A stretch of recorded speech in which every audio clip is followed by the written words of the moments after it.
Hello everyone and welcome back to my channel. I hope you are doing good. So today we are going to see actions in Vue. So actions in Vue has two basically major role is that actions basically call mutations. Basically we call commit here. Calling mutation basically commit we call it.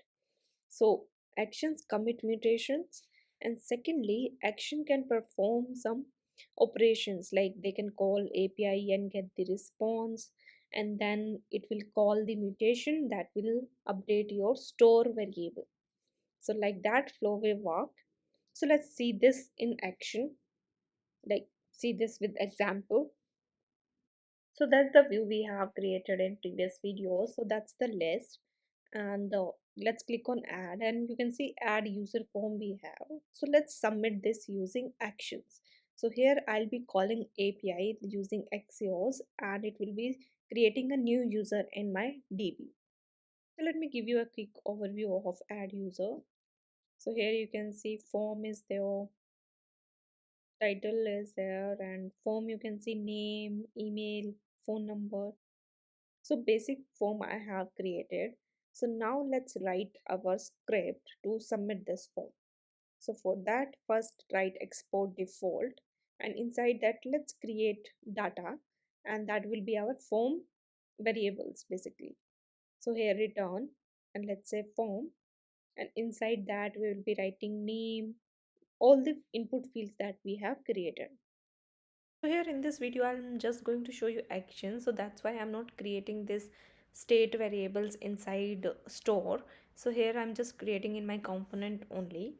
So write name, email, then phone number, username, and last one is gender.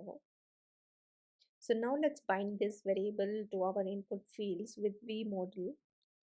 So write with the name first, v model, and here inside that pass form dot name, and same we are going to do with other input fields. So copy this p model and paste email. So write email here.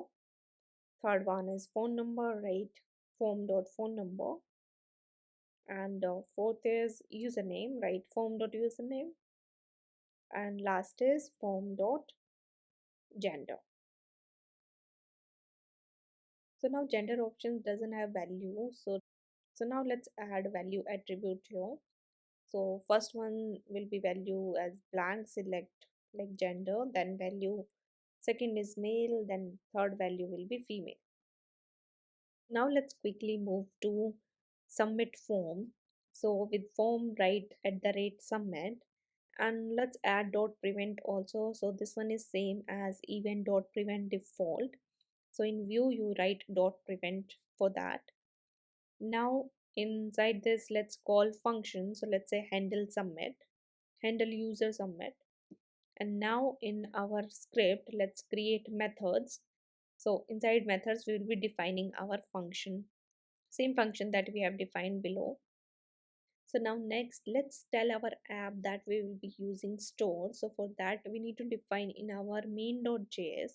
So let's import store from that we have just created, that is view store file.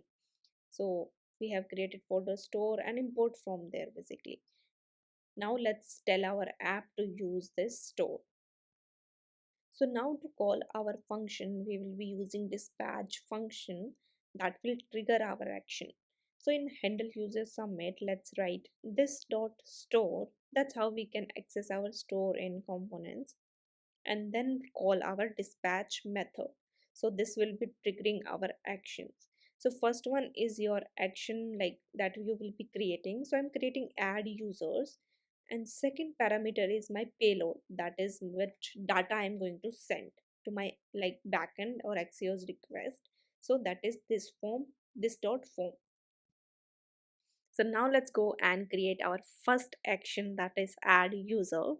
So in vue.store, in actions, let's create, this will be like a function only, add user. So first one will be commit and second will be payload. So now let's just console commit and payload. So here commit is basically if you have any mutations, then you can commit, call commit and update the like state. But as such, there is no like mutations.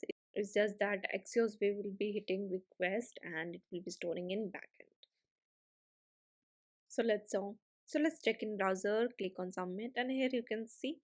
So commit is having all those things, and in payload you can see payload right now name, email, all these things are blank. So our data is coming whichever like if we will fill the form, then that data will go in our backend.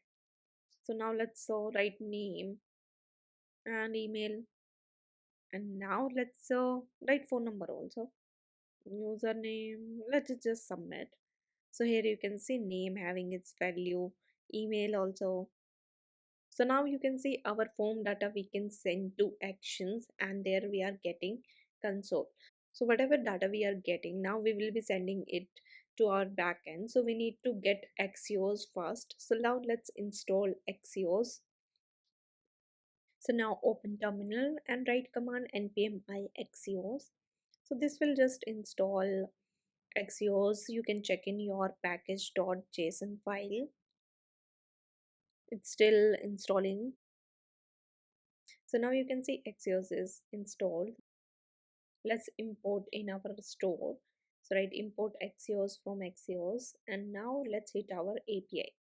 So write Axios dot. So this one is going to be a post request. So now first one will be your URL, backend basically API URL, and second will be your payload, like whichever like data you have. Then let's handle the response. So write then, and inside that response now let's console this response, and also let's handle errors. For that write catch, and inside catch let's write error. So now let's console both, console response also and console error also. So for error change message, let's say error there, error is there. So now before moving forward, let me show you database once.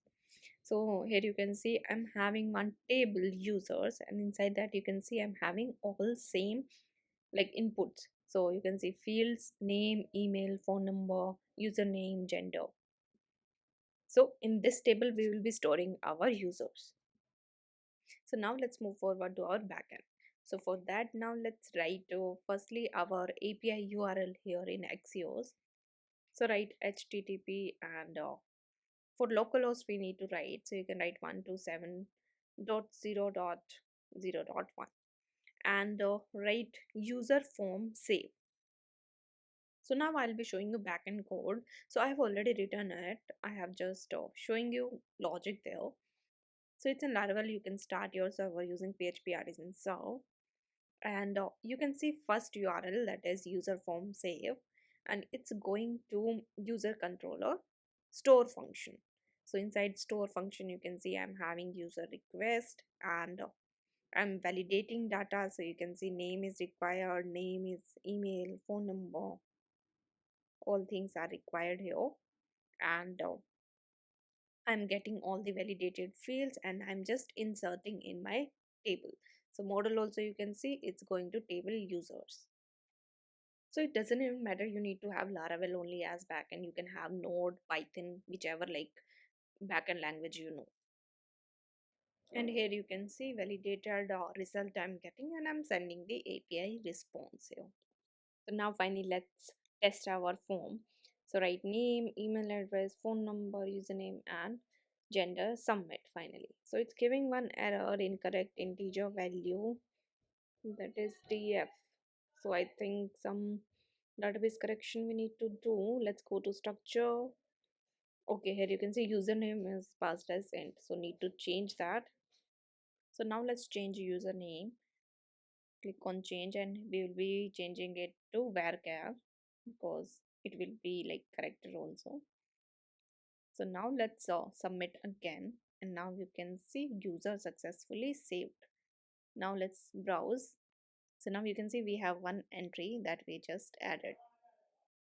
So that's how you can use actions. In this video I've just shown you how you can use actions as asynchronous operations like hitting a API. But in my next video or upcoming videos you will see how to use actions to actually like call mutations, and like change the state.